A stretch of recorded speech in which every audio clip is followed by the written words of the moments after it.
sa bopp. waaw. foofu mu ngi si biir sànq foofu. waaw.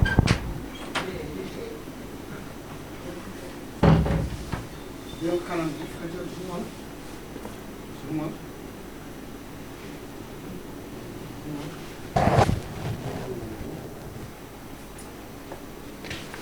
allo allo oui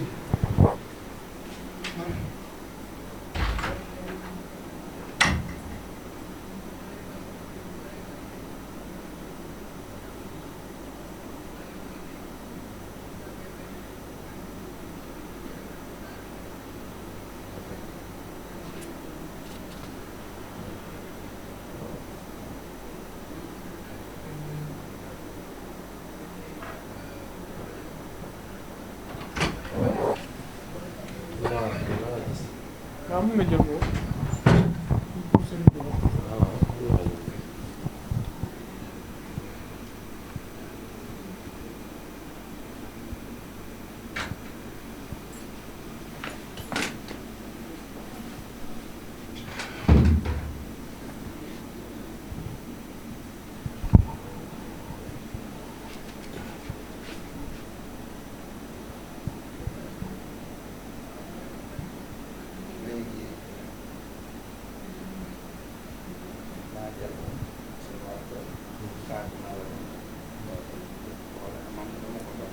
seetam ko laa nekk pare naa seet bi léegi nag expliqué yi moom seetam ma booy laaj kii day kii waale dina dalal ci TMS TV tur beeg sant bi. dégg yaa ngi tudd. Aïda Gueye. ah Aïda Gueye. d'accord Aïda Gueye yow yaa ànd ak xale bu jigéen bi lan la ci moom. sa doom la sa doom la moom nga indi ànd ak seen moom li ko daal bi nan lay manifesté wu ci moom.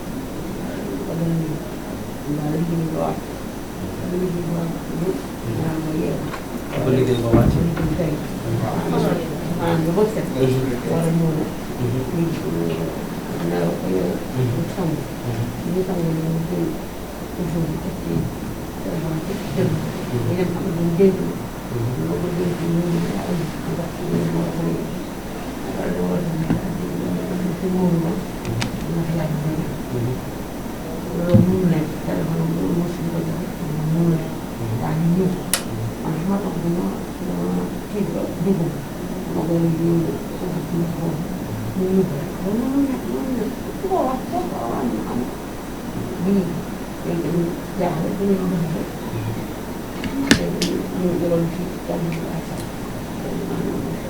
kon mën nañu wax ne lii daf ko dab bi mu ko dalee yàgg na wala yàggul.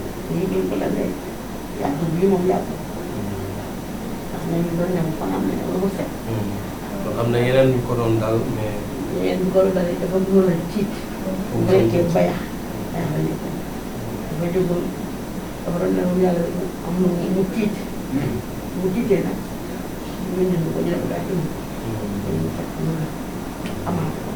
yéen fu ngeen jógee. parce que moom moo nekkoon Bayal. ci ban sëriñ ngeen jot a dem. voilà waaw.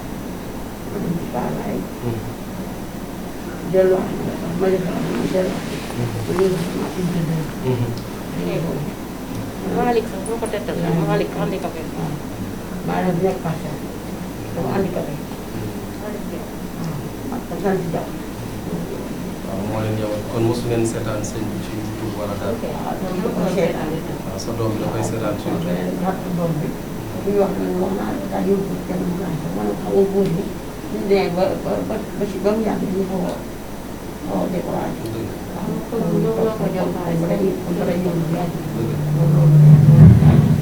lan nga gis ci ni muy manifesté woon nii par rapport ak ci yeneen sëriñ yi ngeen doon def ni nga ko gisee ni muy manifesté est ce que doon na ko def.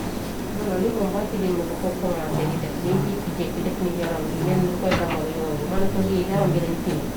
ba pare ñu ne xaaral léegi dañ ko mu ne ko mu ñëw fii ci bay boole bi ñu ko am def xattan jàpp ko ñu ci fekk rek loo ko may day def dox daal ko mën a may naa lekk mais daal du yàq dara moom daal nii rek lay def. waaw du yàq dara waaye boo ko xoolee nag man dama dégg dóor. loolu la ko doon fay mu bari. est-ce que guddi gi dinañ nelaw wala. nelaw yi guddi moom bari. nelaw guddi. nelaw yi guddi yow du baax day baax nga ko téye sa yow nga saaga yi. day saaga. da lay di sa même yow mi yaay sa lay saaga. waaw bàyyi na bàyyi na. mais du leen wax lan lay gis ku wax dara ci lu ñu gis. léeg-léeg mu naan day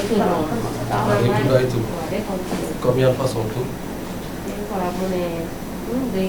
tur bu ko neexee lay wax. bon des fois mu naan Ablaye. des fois mu naan Fallou. moom daal ay tur rek lay wax des fois. ak sama copain bi. sama xarit bi. sama copain bi sama copain bi. yow amoo des fois mu ne El Hadj El Hadj. yow amoo koo jëkkër yóbbu. voilà nee na sama jëkkër ji ma doon seet yàlla wane na ko ci El Hadj laa jëm fekk ma yor daal bi mu ne day jël daal bi def ko El Hadj ma ne ko bàyyi lii nga naan ay ci El Hadj nga jëm. mu nekk lépp yooyu mais lii moom ba ci démb ci commencé. kon ñi muy tudd ñëpp xamu leen ci kenn di dégg rek yow ay tur kon ñu déglu si.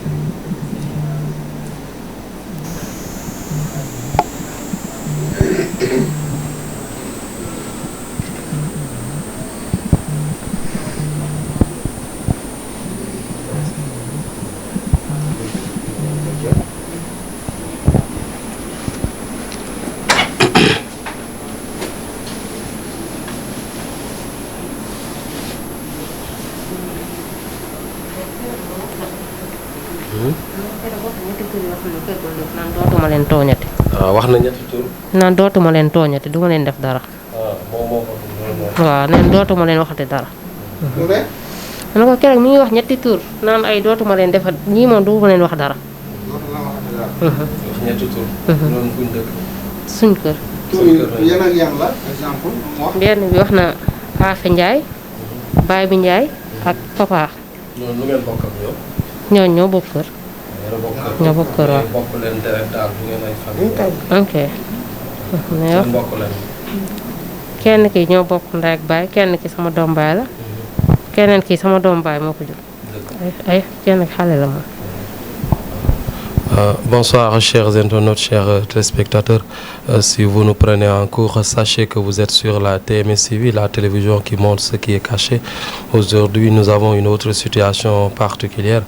Il s'agit de cette jeune demoiselle que vous voyez, une demoiselle qui est possédée. On ne sait pas encore s'il s'agit d'un esprit, d'un djinn, ou bien s'il s'agit d'un sorcier. Mais de toute façon, elle est accompagnée de sa maman et donc de sa grande sœur. Sa maman qui a expliqué vraiment que ça lui arrive de même l'insulter. Donc la demoiselle insulte sa maman, ce qui veut dire qu'elle est possédée par un esprit ou bien donc un malfaiteur qui est en train de lui faire des choses extraordinaires. Donc de sorte que donc elle insulte sa maman et là des fois elle ne mange même pas, elle reste donc des heures et des heures sans pour autant manger, et la nuit elle ne dort pas du tout, elle fait des va-et-vient par-ci par-là. Donc la maman qui a expliqué qu'il s'agit d'une situation donc particulière qu'elle a eu à voir ces derniers jours, mais auparavant donc la demoiselle vivait à Bayar, tandis que donc la famille vit à Keur Massar, n'est-ce pas? Donc la famille vit aux Parcelles Assainies, et donc quand la demoiselle donc a eu donc un effroi là où elle vivait, donc quand elle a eu peur une nuit et quand elle a commencé à se manifester, on l'avait amenée vers sa famille qui a commencé donc à faire le traitement et à avoir pas mal de marabouts, mais jusqu'à présent donc elles n'ont pas eu gain de cause. Donc aujourd'hui elles sont venues voir le maréchal, the king of the king, le khalife général des djinns, Thierno Moulay Sow. Donc on verra la suite de l'événement. Restez donc de la situation, je veux dire, restez avec nous sur la TMS TV et vous saurez ce qui va se passer après. So dear ladies and gents, dear followers of TMS TV, so if you are just watching your favorite television, TMS TV, showing what is hidden, you will know that this is a very particular situation, because we're having a young lady, a very young girl, accompanied by her mother and her grand sister, her older sister I mean, and then you see that right now the mother was explaining that this very lady is having problems to eat. She can stay hours and hours without eating, and even sometimes she is just insulting her mother. You can just know that she is being possessed by a spirit, or a witch that is doing her this kind of things, and then this spirit is making her insult even her mother. And sometimes during nights she is not even sleeping. Sometimes she's having problems and going back and forth in the corridor without even without even sleeping. This is really incredible, unbelievable what you're saying, because this lady who is not being able to sleep the night is just insulting her mother and doing a lot of troubles inside the house. And then the mother told us that she was living in Bayak, but when she was afraid of something and having troubles, they just brought her to Parcelles Assainies, where the family is living right now. You see, then this lady having problems, and the family was just told to see a lot of marabouts. They went there but didn't have any result yet. That's why they're here today, because they were told that so the king of the king, the Marshal, would be able to heal this kind of disease. That's why they are here. So stay with us on TMS TV and you will see what will happen after. So we'll just give the floor to Charmulai, so the king of the king. He will just do his healing sessions, and you're gonna see what will happen after. kon ñu bàyyi kàddu gi xalif général des djinns, donc le maréchal Thierno Moulay Sow, the king of the king, ñu bàyyi ko kàddu gi donc mu wax ak famille bi nga xam ne ñoom ñu ngi jógee ba fële ci Parcelles Assainies. Ndaw si ngeen di gis nekk doomu soxna si nekk sunu kanam, ànd ak donc sëru xale bi nga xam ne nag li ko dal temps yi la ko dal, yoo xam ne ni dafay toog noppi, du nangoo lekk, du nangoo def dara. Ni ngeen ko gis ni noonu lay wañaare làmmiñ bi, boo ko joxee ndox daf koy naan dem ba guum ko yàbbi la ko, wala mu jël lekk du ko nangoo lekk. Donc mu nekk lu doy waar. Yaay ji expliqué ñu ne nekkoon na Bayaax,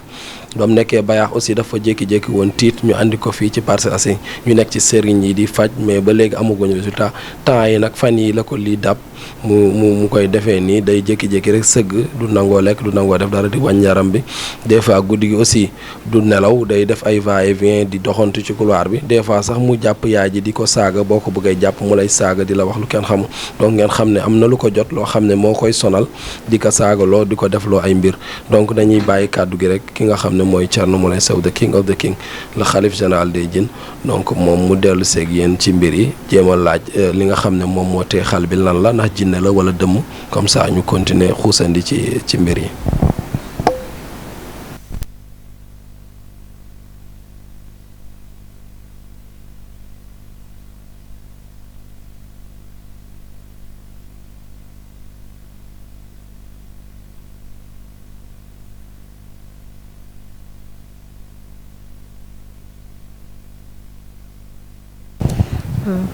Jaara Ngom laa tudd. Jaara Ngom. yow mag nga ci kii. waaw sama mag la. D'accord, sa rakk la. Lan nga ñu mën a expliquer, yaa ngi doon wax ne barki démb xaw ma. non lii barki démb la commencé, moom day weñ yaram bi mel ni di mel ni kuy daanoog yooyu, yaram bi day wow ko def ay gestam, doo ko mën a kii tëdd tàlleeku da koy weñ kay moom. Day weñ jël bopp bi, jël làmmiñ bi di yëy. lu ne lay def moom ba ñii moom lu ne da koy def. jël est-ce que bu koy wàññi lu ngeen ko jéem a jàppale dindi ko wala. non des fois da ngay dindi, mais yaram bi da koy woo day woo daal ba doo ko mën a dindi. Des fois sama yaay bu koy dindi sax maanaan ko bu ko dindi bàyyi ko, après dina ko bàyyi. mais ni mu koy weñee moom nii bés daaw ko def. te moom da ngeen koy dégg ngeen naan mu naan sama copain beeg sama jëkkër te mosul am jëkkër. waaw kay keroog jour bu mu ko njëkkee daane ba sëw ga la naan sa jam jàpp ba pare naan sama jëkkër ji yàlla wone la ne ma ko ma naan ko ban jëkkër ma naa ma élage ma ne ko yow mënoo bàyyi li nga wax toppal fee waaye nga naan élage chaque instant bu ñëw maam jaara ma ne ko bàyyi ma de. mu commencé nii ma ne ko kii affaire yi xam naa ñoo ñëwaat nii. ci la commencé waaw jékki-jékki après di waxtaan di kii di kafre keroog nee na ma maam jaara puusal fi waay yow rek maa sonal ma ne ko wala bu ñëwee commencé naan mel ni ku lay juf si di dóor ma ne ko man bu ma dóoree dama lay kàjji fële. mu commencé lii moom waaye barki démb la commencé wala des fois day gëmmu du nangoo xippi ba di mëkk mii rek yooyu te lu ne lay def koy jàpp am léegi te du xool barki démb day yëg ci kaw ne day tëb ci balcon bi maa ko yuuxu daw yëg ci kaw wàcc ko te mi ngi wàcc ci balcon bi xoolul sax. moom ñaata âge lay war a am. kii non âge am nag damay fàtte. war naa ko mos na jàng école wala mos. waaw mos naa jàng école. franco arabe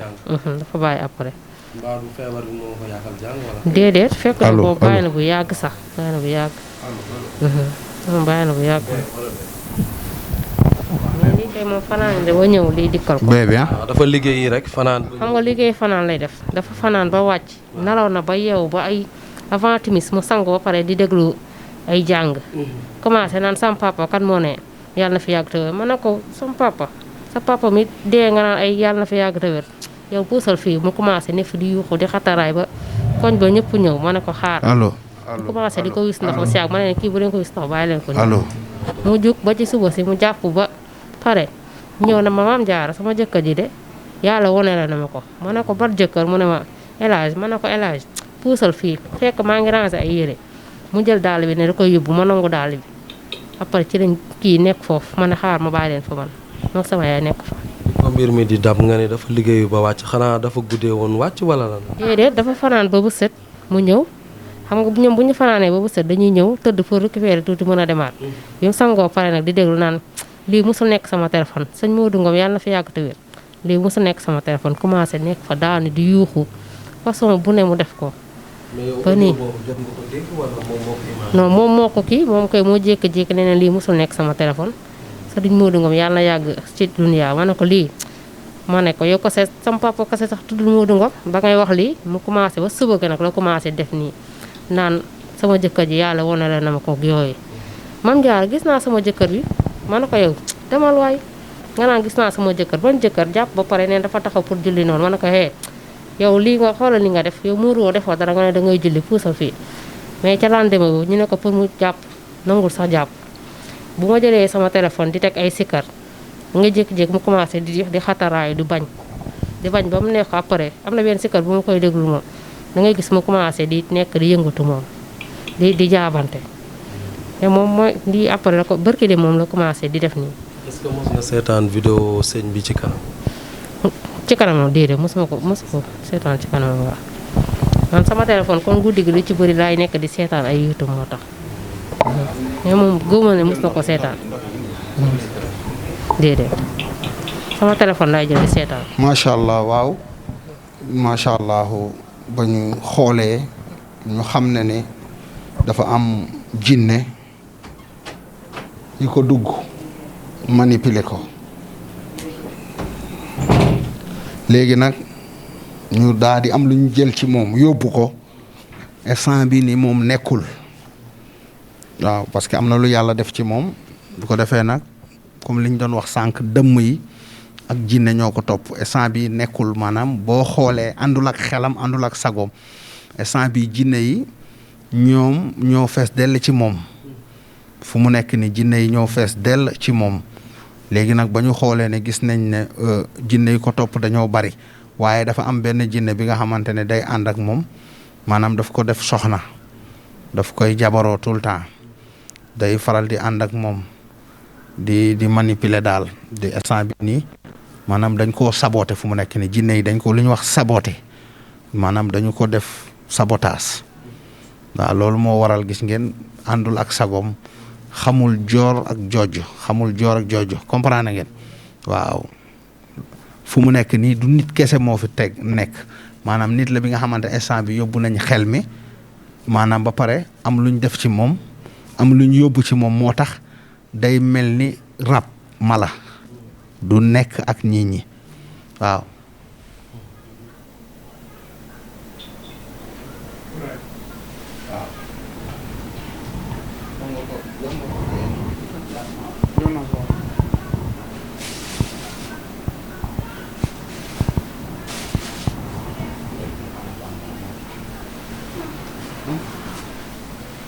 volcan bi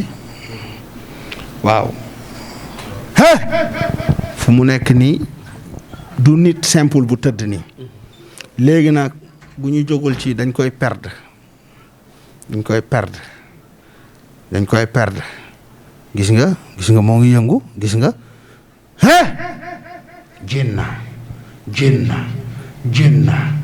fawfawlu funnaange hamaru yaw hirnaange inna allaha billi baadi bashiran jinna monoko bi to lotege ta latege allah kantan annabi kantan ley uddi dow uddi hakkunde ndinjidi kidonkon jinna monoko be to lotege ta latege allah kantan annabi kantan ley uddi dow uddi hakkunde ndinjidi kidonkon jinna monoko be to lotege ta latege allah kantan annabi kantan ley uddi dow uddi hakkunde nden jiddi kidon kon jinna kiti saya boloya saya wonande allah saginande allahu hulu allahu samadu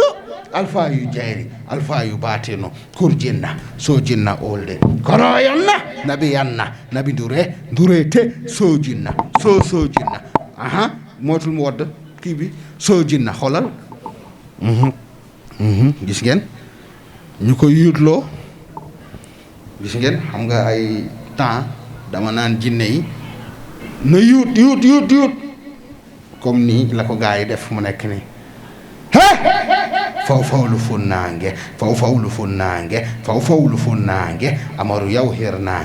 amaru yaw hirnaange jëlaalal loxo yi wàññil zoom bi fawfawlu funnaange amaru yaw hirnaange inna allaha billi baadi ñu xool fu mu jëm billi depuis sànq moo ngi tëdd nangul yëngu woote naa rek wax naa rek ñu xool amaru yaw hirnaange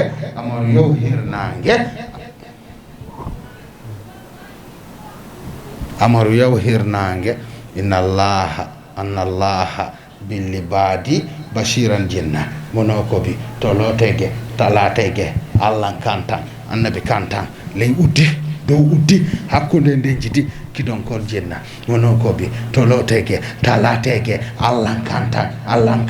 annabi kantan ley uddi dow uddi hakkunde nden jidi kidon kon jinna monoko bi tolotege talatege allah kantan annabi kantan ley uddi dow uddi hakkunde nden jidi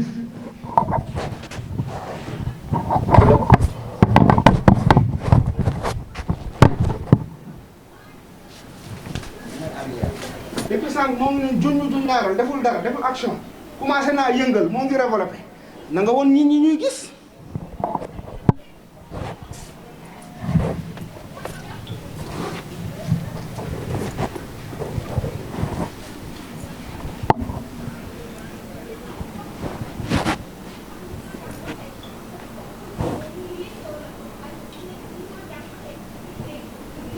parce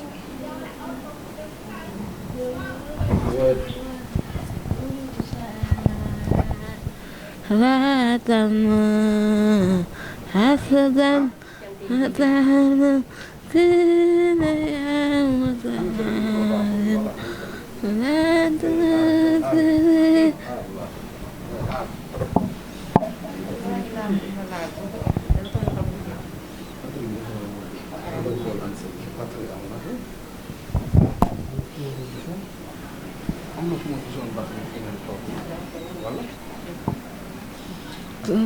كاتما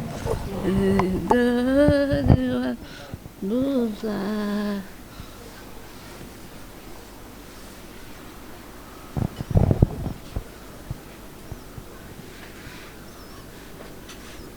كم كاتما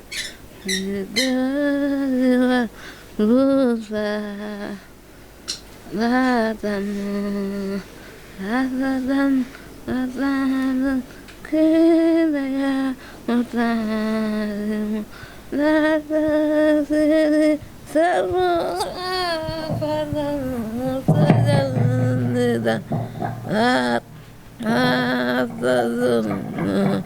عفوا لا تظلم لا القلوب بالمطالعة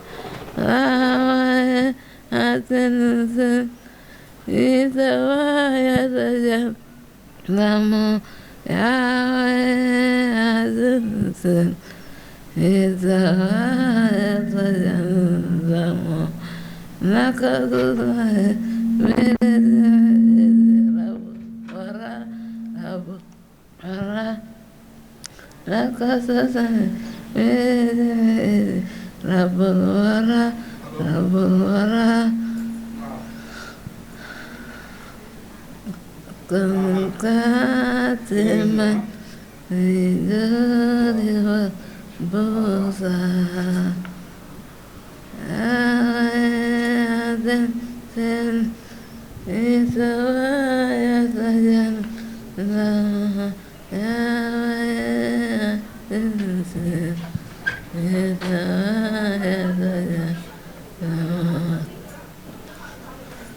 soxna si woy yi mu doon woy sànq yan façon woy la nga ni. sikkar la waaw. muy faral di dégg. waaw li muy déglu la moo tax. dégg moom lay waay. waaw ndax moom ay cant rek lay déglu.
Alors donc on peut voir la fille, la demoiselle qui est en train de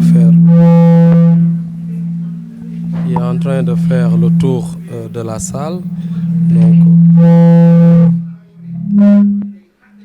vous voyez donc la demoiselle qui est en train de faire Allah kanta annabi kanta ley uddi to uddi hakkunde nden jiti kidon kon jinna kiti saya boloya saya wonande Allah saginande Allah hulu Allah samadu alfayu jeeri alfayu batino kurjinna sojinna ulde koroyanna nabiyanna nabi durete sojinna sojinna kiisi kaasa koye kaasi samsi samaruusi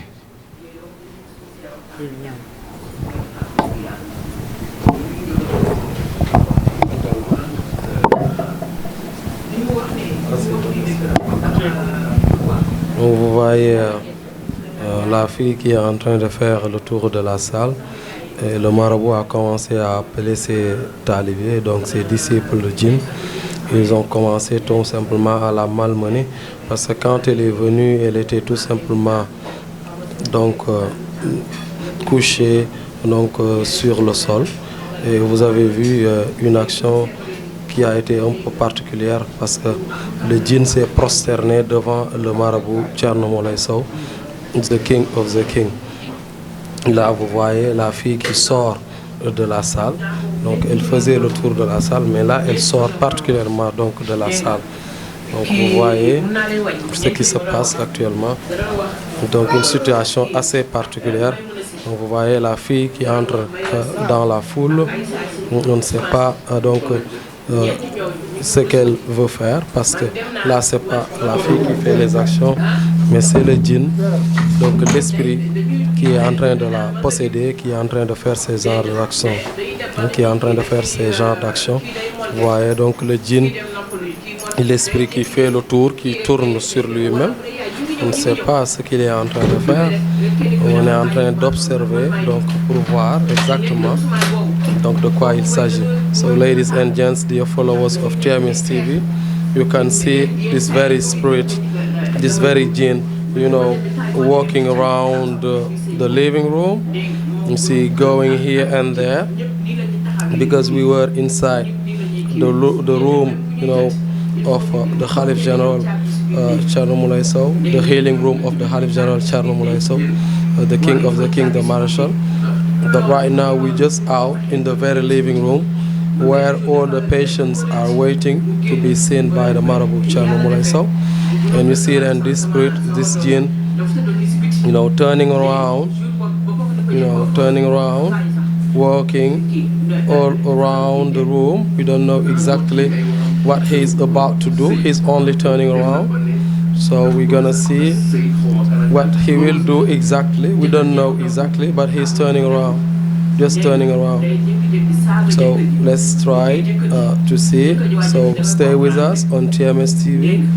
and try to understand what will happen exactly, because the Marabout will be talking to this very spirit, and we'll try to know exactly who he is. We'll try to know his name, and we'll try also to know his form. Alors donc, chers internautes, chers téléspectateurs, comme vous voyez, donc l'esprit, le djinn est en train de faire le tour de la salle. On ne sait pas exactement ce qu'il veut faire, mais là il est en train de faire le tour de la salle. Alors on verra, donc d'ici quelques minutes, s'il va tout simplement s'arrêter ou pas. Donc le marabout va lui demander donc son nom et va essayer de savoir quelle forme il a, cet esprit qui est en train de posséder cette demoiselle, et de savoir exactement pourquoi il la possède. Parce qu'on a dit tantôt qu'il s'agit donc d'un esprit qui est en train tout simplement donc de la maltraiter et de lui de la prendre tout simplement comme femme. Donc quelque chose vraiment d'incroyable, et nous voyons tout simplement d'ici quelques minutes, nous allons voir ce qui va tout simplement se passer. Donc d'ici quelques minutes, nous allons voir ce qui va tout simplement se passer. Donc restez avec nous sur la TMS TV et vous saurez donc Inch'Allah la suite. Stay with us on TMS TV and you will see what will happen after, because as I said, this spirit is turning around the living room,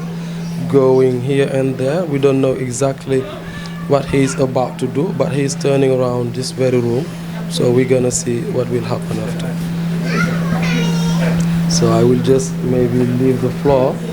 to the Marabout, the Marshal, the Marabout, the Marshal, the king of the king, the Khalif General of the jinns, the king of the witches, and we're gonna see what he will do with this very spirit.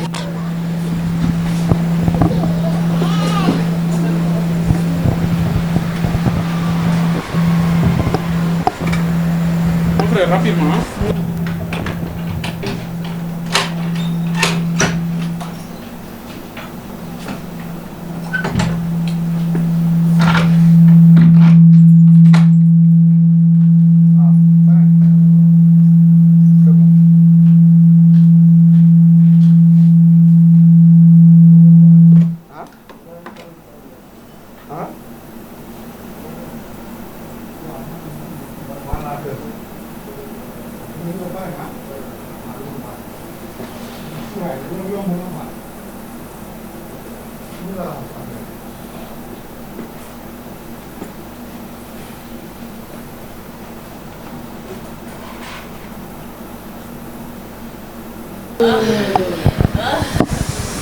Vous êtes toujours en train de voir donc l'esprit qui est en train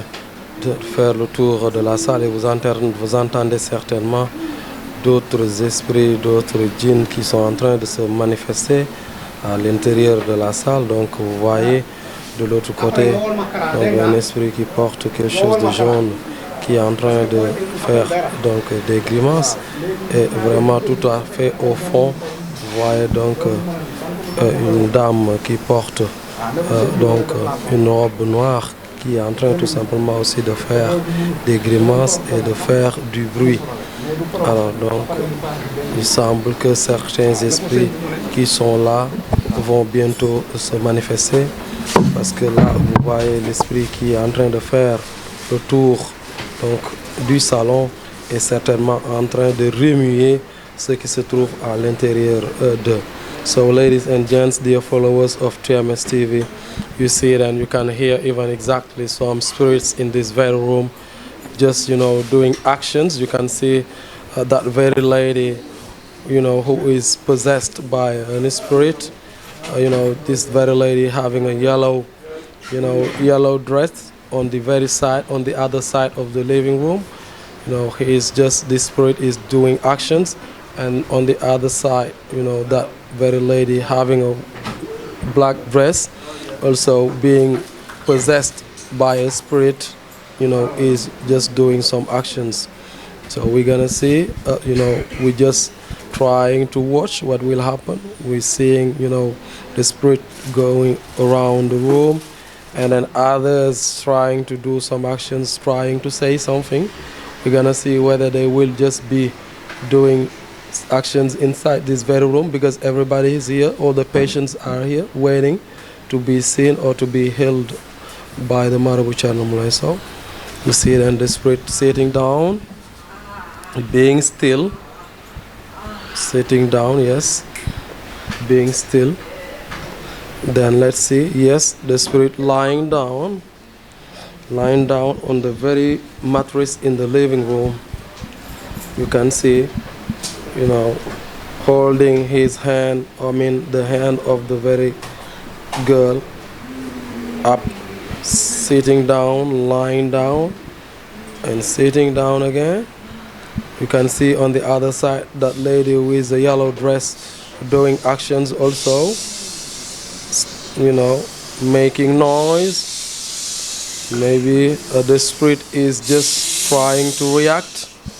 you understand? And on the other side, that lady having a black dress, just doing things. You see this lady touching on her belly, the spirit touching on her belly, you can see.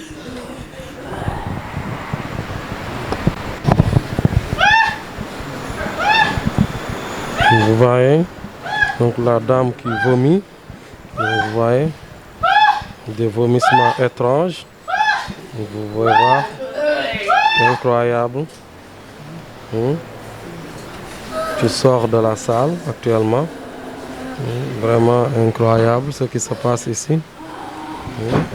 Donc on vous laisse tout simplement voir les actions et on va en revenir pour vous dire.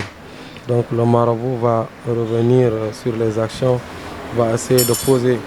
des questions aux esprits et là vous saurez de quoi il s'agit exactement. Donc on vous laisse voir les actions. Donc vous voyez la dame qui porte quelque chose de jaune qui est en train de faire des actions.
mais loolu pour lan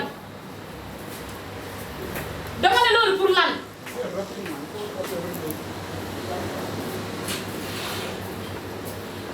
jël doomu jàmbur liggéey ko pour mu nekk caga jël doomu jàmbur liggéey ko wërsëgam tëj jël doomu jàmbur di ko liggéey di ko def yi bon ku ko gis ku nekk dinaa nii la mel mais loolu pour lan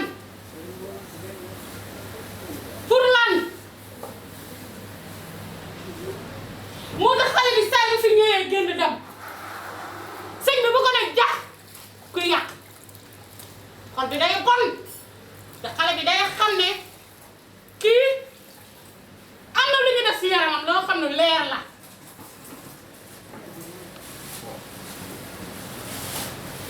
xale bi balaa ma foo ñëw tey xale bi balaa moo egsi fii tey dafa tëdd nelaw gént fuñ koy boolee sëñ bi bañ koo faj jaxase ko ak sëñ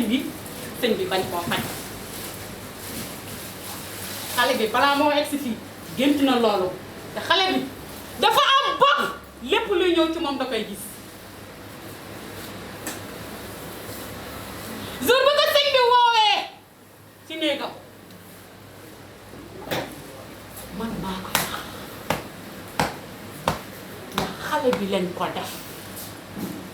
man maa koy wax ba mu neex ma te xale bi lañ ko def jour bu mu fi jógee ci lendemain jour bi xale bi dem di liggéey sëñ bi gis ko si suba si gis xale bi xol bi bon xale bi daal di noppi nuyu ko romb instant boobu sëñ bi gisuloo dara parce que li ñu génnee si yaramu xale bi moo bolloo xolu sëñ bi man maa koy wax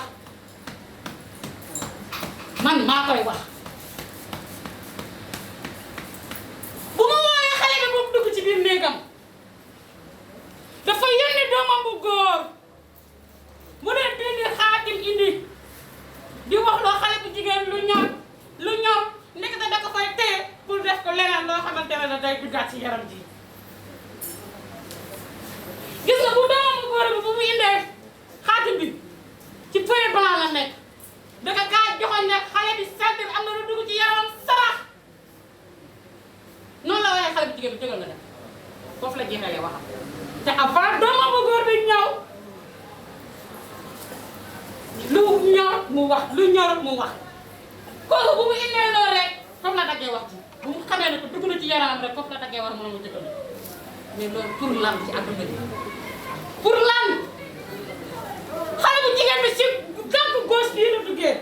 tànk gauche bii la duggee mu ne sarax si biir yaramam xale bu jigéen bi wàcc ci buntam taxaw xool sëñ bi xool ko moom moo si jëf ko moo mujjee waxaat demal gis nga xale bi instant boobu bu yore woon paaka dina doon jam sëñ bi parce que lu araam lu bon lu ko salaat ci yaramam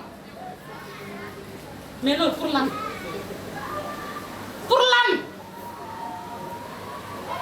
xale bi nit ñi baaxam ñu nekk da koy fexe pour jaxase ko ak ñooñu di fexe di ko jaxase ak ñooñu mais loolu pour lan ci àdduna bi xam na ni man gën naa sëriñ bi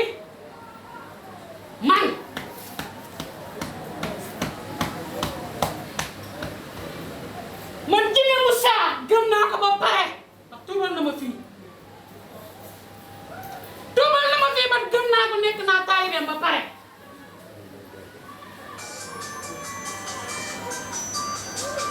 mais lii pour lan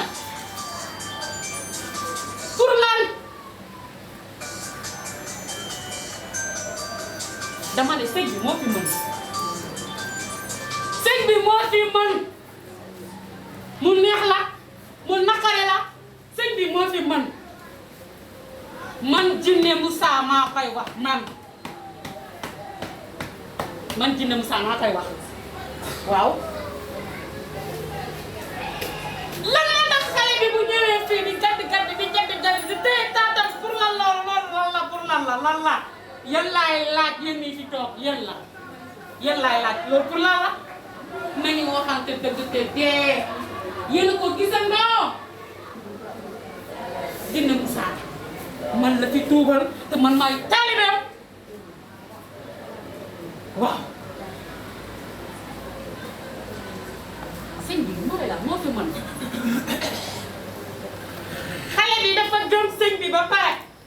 da kaa gëm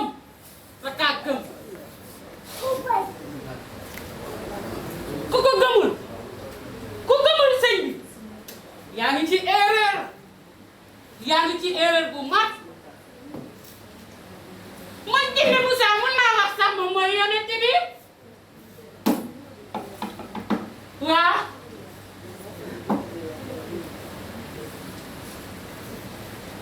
parce que dafa am doole bu mu àndal allahu akbar su ma la ko doon wax fii ci àdduna ci yëpp gisuma ko doole bu mu àndal ci àdduna bi laa wax de gisuma ko fi doole bu mu àndal gisuguma ko fii waaw man Djine Moussa maa koy wax man la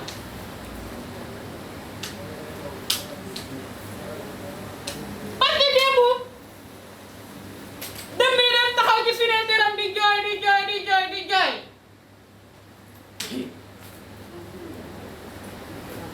mu jóg xale bi jóg woo ñetti yoon sëñ bi bu mu ko woowee nga gis dëmm yi baat bi nu muy xuutee na turu sëñ bi laa woo xale bi loolu laa ko sant ma def ko ndax man nekk naa taalibe sëñ bi ba pare waaw man Djine Moussa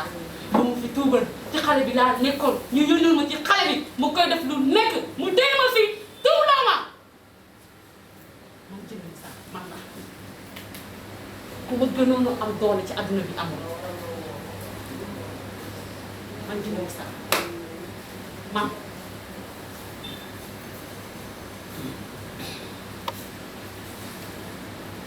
xale bi dafa gëm sëñ bi de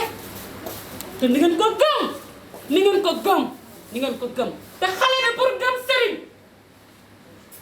loolu nekkul ay mbiram gaawul te gëm sëriñ dama ne gaawul te gëm sëriñ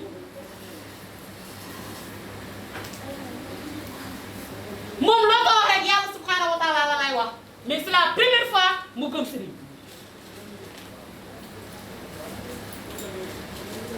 waaw parce que xale bi dafa am bopp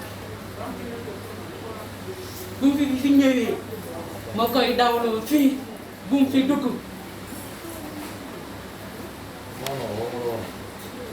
fu mu nekk tur yàlla yi muy déglu moo koy sauvé ak souvent moo koy sauvé te kaay leen ma wax leen xol bu laam naa xol bi dafa rafet gis nga kanam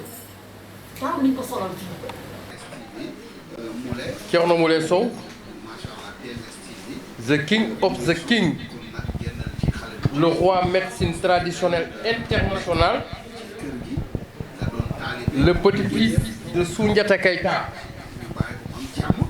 de Yoro Tengala, de Koli Tengala, de Nima Tengala, waaye nekk doomu soxna Ajaratu Mariama Kamara ak Mamadou Saliou Sow. Thierno Moule Sow nag bu ñu ko waxee xel day dem ci Mboose Jinne Mboose ku ma jigéen te Mboose ku ma jigéen ku ko wax Kaolack kooku tey mi ngi ci loxo le khalife général des Djinné di Thierno Moule Sow bu ñu ne maam Kumba làmb xel yëpp day dem ci Tëngéej kooku aussi également mi ngi ci loxo Djinné boobu mi ngi ci loxo le khalife général des Djinné di Thierno Moule Sow bu ñu waxee le roi Haha bi nga xam ni moo daaneel batalo Joola te ku xam l'histoire ku xam histoire u batalo Joola xam ni ça a été une première dans le monde entier te defe naa ni benn yoon la te musul am mu nekk lu douloureux lu triste muy batalo Joola le roi Haha également bi daaneel batalo Joola moo daaneel aussi bateau Titanic yooyu yëpp Djinné yooyu yëpp ñi ngi ci loxo sëriñ bi kon defe naa dans quelques instants le khalife général des Djinné le roi médecine traditionnelle Thierno Moule Sow sera là te maam habitude di wax ni fii lay tàngee yaat ma waaye fii lay seddee fii la mburu mi di xooyamee fii lay tàngee waaye affaire yi fii lay seddee ak TMS TV bi nga xam ni bi mu ñëwee ci la li nëbbu woon yëpp feeñ mais Thierno Moule Sow également bi mu fëlee ci la secret Djinné feeñ ci kaw suuf kon loolu defe naa day baax ñu di ko wax di ko commenter di ko préciser également pour patients yi nga xam ne dañuy ñëw fii ci kër gi mën a xam kan mooy Thierno Moule Sow parce que Thierno Moule Sow defe naa ni la Senghor doon wax rek Senghor bi nga xam ni Léopold fils de Diogoye et de Gnilane le premier président du Sénégal Léopold Sédar Senghor mi nga xam ni avion fii ñu nekk la daan jaar te avion Léopold Sédar Senghor nee ma nan la tuddoon avion bi mi ngi tuddoon ñi ko doon ooyee la flèche des Almadies noonu la avion Léopold Sédar Senghor tuddoon après bi Abdou Diouf ñëwee ñu tuddee ko Sangomar après Abdou Diouf Ablaye Wade ñëw ñu tuddee avion bi Pointe de Sarène donc nga gis ci histoire u Sénégal ñett yooyu lañ mës a am la flèche des Almadies Sangomar ak Pointe de Sarène te flèche des Almadies bi muy ñëw ci année yooyu presque ci la ñu sax assassiné ci la ñu rey te loolu lépp li ko waral mooy Djinné ku ne Thierno Moule Sow wax Djinné waaye képp ku ne xam na l'histoire de Demba Diop qui fut député Demba Diop bi nga xam ni moom lañ tuddee stade Demba Diop nga xam ni ñi ngi ko assassiné en 1967 à Thiès ci benn réunion boo xam ni politique bu ñu convoqué woon ñu rey ci Demba Diop nga xam ni il fut député ku ne Demba Diop également wax Caroline Faye mi nga xam ni nekkoon na ministre nekkoon également épouse nekk soxna Demba Diop moo tax souvent ci samay commentaire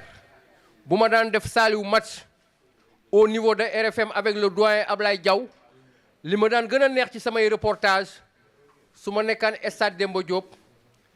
di def direct match Ablaye Diaw nekk à la rajo à l'antenne su amee lu manifesté wu du côté de Mbour muy stade Caroline Faye dama koy naan si vous avez besoin de l'antenne vous pouvez la reprendre mu ne ma je vais la reprendre ma ne ko nag vous avez parfaitement raison de quitter l'époux pour aller voir l'épouse boobu man maa ngi stade Demba Diop mi ngi war a jóge Demba Diop stade Demba Diop pour dem stade Caroline Faye xoolal boobu transition xam nga kon am na solo day baax aussi ñuy rappeler un peu histoire au Sénégal loolu mooy ñuy permettre également ñu dugg ci histoire Soundiata Keita te histoire Soundiata Keita munoo koo wax te doo wax Thierno Moule Sow mi nga xam ni ku ko wax Koli Tengala Alseyni ku wax Koli Tengala wax Nima Tengala wax ñoom Sogolo ñoom Saliso mais ku ko wax également waaw am na solo tey nag dama am réalisateur bu am solo bu may recadrer sànq ba léegi c'est important lii moo tax réalisateur am solo donc kii mooy Diop nekk ci kër gi nekk adjoint sécurité di def également liggéey bu am solo fii ci kër gi donc lii ngeen di dégg ñuy wax lépp c'est juste pour vous tenir compagnie guddi na nit ñi sonn nañu waaye defe naa ni kenn gënul sonn Thierno Moule Sow mi nga xam ni tey ñun ak moom ñi ngi wàcc tey ci suba 5 heures du matin te bu ñu demee presque 2 heures de temps la ñu nelaw xawma 3 heures de temps yeewu nekkaat ci waar wi kon ngeen gis ni mbokk yi liggéey bi yombul liggéey bu méttee métti moo nekk fii ci kër gi waaye damay wax toujours que yàlla suñu borom su wàccewul woon Thierno Moule Sow kon lambay dina ñaaw parce que nag Thierno Moule Sow kuy waxal yàlla xam ni li ko yàlla may moom rek la ko yàlla may ci ko suuf fii ngay ñëw ci kër gi bu jàppee jinne li anglais yi di wax ak gambien yi by force mu neex mu naqari jinne bi day génn mu neex mu naqari jinne bi day génn mais également à distance soo nekkulee fii moo xam Tambacounda nga nekk moo xam États-Unis nga nekk moo xam Italie nga nekk booy seetaan ay vidéom bu jinne nekkee ci yow automatiquement dafay manifester wu ci sa yaram loolu defe naa ni patient yi ñëw fi ci kër gi du ñu ma bàyyi ma fen ñoom ñëpp mën nañ témoin loolu également mais Thierno Moule Sow également bu loolu amee également booy seetaan ay vidéom soo tuddee ñetti Thierno Moule Sow rek da ngay gis automatiquement nga am tan boo xam ni da nga koy sentir ci sa yaram kon defe naa ni loolu am na solo ñuy profiter également ci occasion bi comme tey sànq dañu doon réaliser émission li ci jinne fii sànq vers les coups de 16h 17h te thème bi ñu indi woon tey moo nekkoon dëmm sëñ bi développé yu ci lu baree bari nga gis ni dëmm nekk na lu garaaw a garaaw dëmm nekk na lu garaaw a garaaw ba nga xam ni saafara bi mooy li nga xam ni moo ne fii ci biir kër gi muy cuuraay Alseyni cuuraay volcan joni joni boobu defe naa ni képp ku nekk ci Sénégal ak ci àdduna war na di nekk ci sa kër parce que boo nekkee borom kër nag da ngay ngànnaayu mbir mi mën na la bett fu ne jinne bi mën na manifester wu ci sa yaram saa su ne muy yow wala ñi nga nekkal ci kër gi te bu boobaa am na heure yoo xam ne bu fekkee ni sëñ bi fatu na mbir mi day xaw a tax suuf de il faut ngeen xaar ba le lendemain de moo tax yaat ma gars yi dañu war a ñëw jënd ci cuuraay volcan joni joni loolu defe naa ni am na solo mais également gis nañ ni t-shirt yi aussi nit ñi ñi ngi koy jënd comme de petits pains t-shirt yi également dafa am solo ba nga xam ni lii vidéo yi bi di def nga xam ni boo seetaanee sëñ bi t-shirt bi également loolu lay def kon defe naa ni loolu aussi am na solo lool kon dañuy profité waale rek waxaale que ni le 26 bii di ñëw Alseyni muy mercredi prochain sëñ bi nee na TMS TV dañuy fêter seen anniversaire muy ñetteelu atu TMS TV invité nañ ci patients yi invité nañ ci ñëpp bu ñu xëyee danañ wàcce kaamil parce que am na ñoo xam ni ci ñun la ñu bokkoon yàlla suñu borom moom leen yal na leen yàlla xaare àjjana daañ leen wàcceel kaamil mais également sëñ bi dina def benn waxtaan bu am solo sous forme de discours wax un peu jaar-jaaram parce que damay naan sëñ bi fi mu jaar ku fa jaar taq ban parce que ci ay explication Thierno Moule Sow jaar na fu ne ci àdduna pour am xam-xam bi xam-xam bi tëbul tëb rek yàlla sol ko ci moom déedéet donte suñu borom mën na loolu waaye Thierno Moule Sow foo yaakaar ni bu fa demee rek dana am xam-xam bi dem na fa ba ci ay waxam sax nee na fu mu dem ñu ne ko yow ñëw nga Burkina Faso di ut xam-xam waaye yàlla am na lu mu def ci yow mais biñ ko koy wax moom boobu temps sax prêtul woon attention que sax li ko nit ñi doon wax Thierno Moule Sow ku ko xam ni dem na ci ay réewu Afrique yoo xam ni dugg ci àll bi ngir ut xam-xam mu jaral ko du lekk du naan ci àll yi muy nekk lu mel ni orange fay nekk mu dindi ko xolli ko di ci lekk ba ay tuñam di xar kon nga gis ni xam-xam mooy njëkk moo mujj moo tax souvent may wax les élèves ma leen di poser benn question boo xam ni les élèves pour ñu trouver ko sax day xaw a difficile parce que souvent dama leen di naan qu'est-ce que c'est le véritable compagnon dans la vie ñii dañ may wax sama papa mooy sama compagnon ñii naan ma sama yaay mooy sama compagnon ñi naan ma leneen ak leneen mooy sama compagnon alors que tout le monde sait que le véritable compagnon dans la vie c'est le savoir acquis sur les bancs car il ne vous quitte jamais xam-xam moom boo ko utee ba am ko ba àddina du tukki du tàqali ko yow mukk moo tax ngay ni dégg tubaab yi ñu naan en Afrique un vieillard qui meurt c'est une bibliothèque qui brûle parce que bu ñu génnee ñoom àdduna bu ñu demee rek dañuy yóbbaale seeni mbir l'exemple de Cheikh Anta Diop est là l'exemple de Mbaye Jacques Diop le Rufisquois est là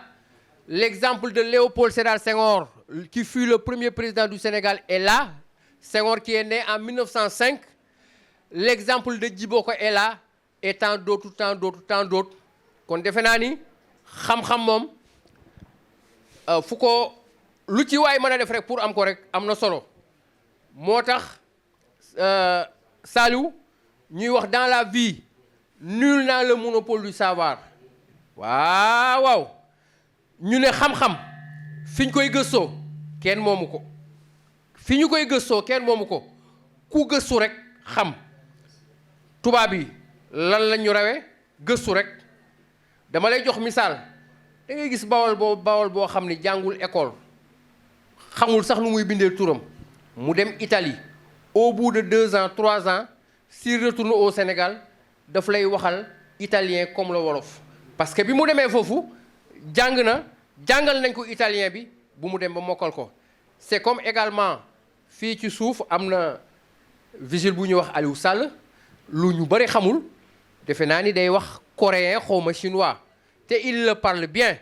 donc xam-xam rek moo wóor dans la vie te fii defe naa ni lépp lu ñu wut ci kaw suuf bi ngi fi xam-xam baa ngi fi baatin baa ngi fi démb am na lu yéeme loo xam ni mi ngi ci internet bi pour ñi nga xam ni dañuy topp Thierno Moule Sow mooy gis nga photo bi nga xam ni kenn bàyyiwu ci woon xel ndekete yooyu yàlla suñu borom am na lu mu def ci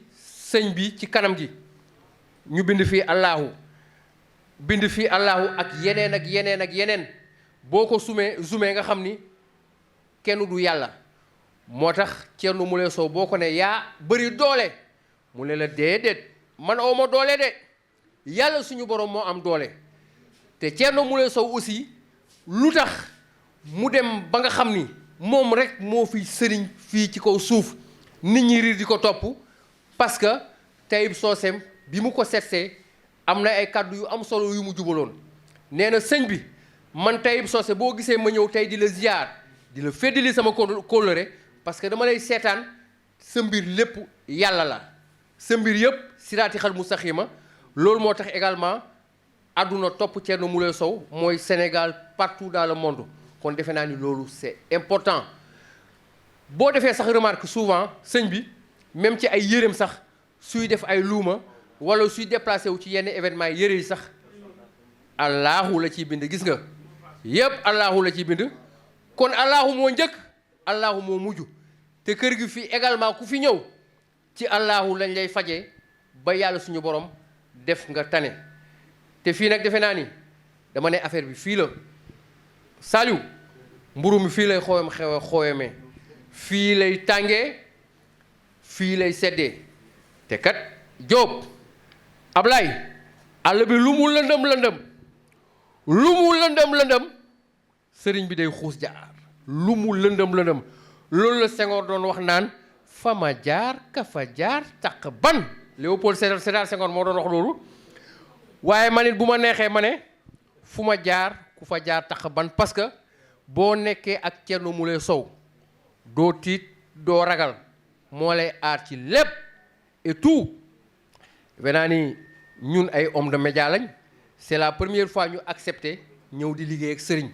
te y a combien de marabouts qui sont au Sénégal te def nañ ci presse bi léegi depuis 15 ans ñi ngi ci presse bi def nañ ay organes de presse yu bëri mais c'est la première fois ñu accepté donc xam nañ ni fii lépp lu nit di ut ci kaw suuf jëm ci mbiru suñu borom mi ngi fi mais lépp lu ñu ut ci transparence ci sérieux ak ci objectivité mi ngi fi ñu nekk ak suñu ay rakk yu baax ku mel ni Alseyni nga xam ni moo yor responsabilité kër gi macha allah di def liggéey bu am solo nekk le bras droit de Thierno Moule Sow mais Alseyni mi toog ku ne xam na ni moo jiite association Thierno Moule Sow fii ci Sénégal kon kii kilifa la moom it loolu defe naa ni c'est important waaye yii yëpp bu mënee am aussi defe naa ni Thierno Moule Sow moo waral lépp donc am na solo kon Saliou day baax également ñi nga xam ni ñooy ñuy suivre à travers TMS TV nga ñëw également defal ñu benn commentaire en anglais ba ci kanam ñu souffler un peu jërë ngeen jëf Saliou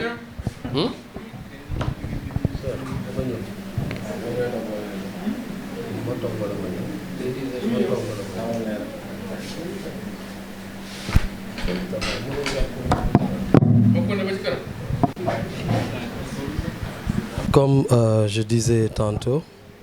vous êtes sur la TMS TV et si vous venez de nous prendre en cours, sachez que vous êtes en train de suivre la télévision qui montre ce qui est caché. Et là, nous sommes en train de vous faire un commentaire tout simplement pour introduire le marabout Thierno Moule Sow qui s'apprête à sortir.